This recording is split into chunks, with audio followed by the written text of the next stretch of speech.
Hi friends, அஸ்ஸலாமு அலைக்கும். Flax seeds ஹார்ட்ஸு,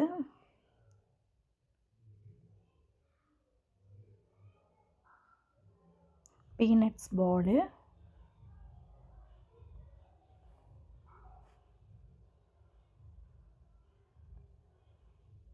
tomato chips,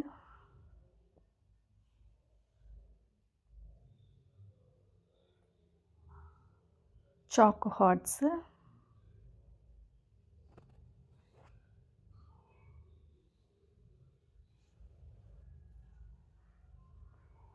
almond hearts. இந்த எல்லா ஸ்நாக்ஸுமே நம்ம சிறுதானியத்தில் பண்ணுற ஸ்நாக்ஸு. அல்ஹம்துலில்லாஹ், ஒரே நாளில் இவ்வளோ ஆர்டரும் வந்திருக்கு. ஆர்டர் பண்ணவங்க எல்லாத்துக்குமே உடனே டிஸ்பேட்ச் பண்ணிடுவோம். அல்லாஹ்வுடைய கிருபையால் மேலும் உங்களுடைய ஆதரவை நீங்கள் எப்பொழுதுமே எங்களுக்கு கொடுத்துக்கிட்டே இருங்க. அஸ்ஸலாமு அலைக்கும்.